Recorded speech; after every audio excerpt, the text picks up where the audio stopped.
ठीक है, मेंस की तैयारी करते वक्त और खास करके रिवीजन करते वक्त 4 प्रकार की मेंटालिटी से बचना चाहिए। First mentality is that of a statistician.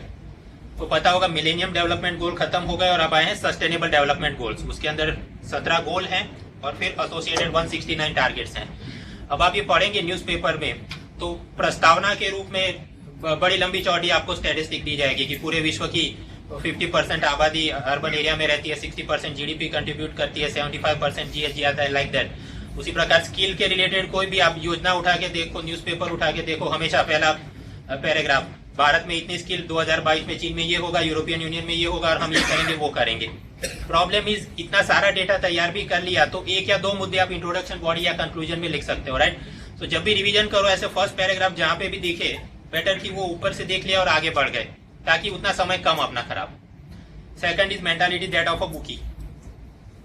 Bookie कैसे? आप अगर ह्यूमैनिटीज वाले ऑप्शनल देखें तो ज्यादातर ये देखा जाता है एक सवाल इस साल पूछ लिया तो अगले साल उस टॉपिक से वापस सवाल निकलेगा, उसकी संभावना बहुत कम हो जाती है। लेकिन ये मतलब विचार जीएस में हमें खास देखने को नहीं मिलता। फॉर एग्जाम्पल 2013 में पूछा गया कि पब्लिक प्राइवेट पार्टनरशिप, उसके फायदे और नुकसान क्या है, राइट। और फिर 2014 में वापस पूछा गया कि पब्लिक प्राइवेट पार्टनरशिप उनके चलते अनसूटेबल लायबिलिटीज फ्यूचर जनरेशन को चली जाती है तो उसके बारे में क्या करना चाहिए। मतलब पीपीपी उसका एक कौन था ये वाला कि अनसूटेबल लायबिलिटीज, तो एक सवाल आज पूछा, अगले साल उसे मैग्नीफाई करके कुछ और पूछ लिया। तो इस तरह से मतलब कि इस साल भी कुछ निकलेगा, ये मतलब बुकी मेंटालिटी हो गई, या फिर कि इस साल कुछ भी नहीं निकलेगा, ये भी बुकी मेंटालिटी हो गई। तो इससे बचना चाहिए, सभी टॉपिक्स में से थोड़ा थोड़ा तैयार करके जाना है। Then the mentality of a perfectionist.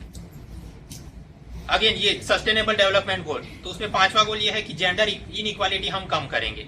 अब आप ये हिंदू में पढ़ो या कहीं भी मैगजीन वगैरह में, तो उसके अनुसंधान में फिर कुछ लिखा जाएगा कि भाई वर्ल्ड वीमेन डेवलपमेंट रिपोर्ट आया, उसके अंदर ये स्टैटिस्टिक दिए गए, तो वापस ये वाले मुद्दा। फिर कि टर्की के अंकारा शहर के अंदर ये विमेन एम्पावरमेंट W20 समिट रची गई थी और फिर वहां वर्किंग विमेन के बारे में ये बोला गया, तो फिर आप वापस टेंशन में आ गए कि उसके रिलेटेड कुछ पूछा गया। तो अगर इस प्रकार से आप तैयारी करना शुरू करेंगे तो कभी आपका सिलेबस खत्म होने से रहा। तो परफेक्शनिस्ट मेंटालिटी से भी बचना चाहिए। कोई भी टॉपिक पकड़ा तो 5 से 7 अच्छे मुद्दे अपने पास आ गए, बस वो पर्याप्त है, फिर दूसरे टॉपिक का रिवीजन करो। And lastly the mentality of a think tank.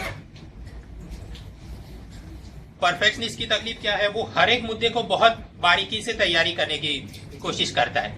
Think tank वाले की तकलीफ ये है कि उसे कुछ फिक्सेशन हो जाता है कुछ सिलेक्टेड सब्जेक्ट के साथ, और बस वही, जैसे कि ये सोशियोलॉजिस्ट कुछ बन जाते हैं ईपीडब्ल्यू ज्यादा पढ़ के, और उनमें से आजकल परिवर्तित होकर बन गए कल्चरिस्ट कि प्रीलिम और मेंस में केवल कल्चर ही तैयार करना है।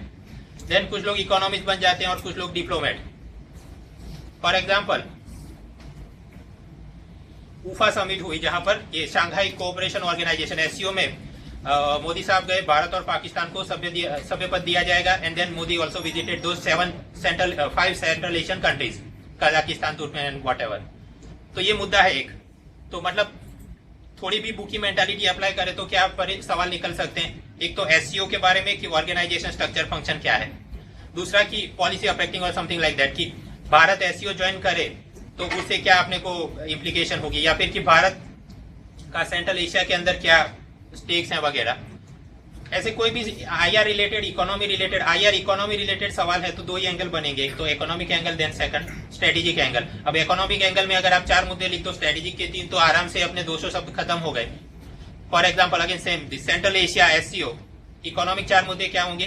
बेसिक से शुरू करते हैं, इंपोर्ट एक्सपोर्ट वाला, रॉ मटेरियल इंपोर्ट कर सकते हैं, फिनिश गुड एक्सपोर्ट कर सकते हैं। इसे थोड़ा और रिफाइन करके तीसरा मुद्दा, सेंट्रल एशिया के अंदर पोटाश रिजर्व है, ठीक, तो वो हम इंपोर्ट कर सकते हैं और अपनी फर्टिलाइजर इंडस्ट्री को काम आए।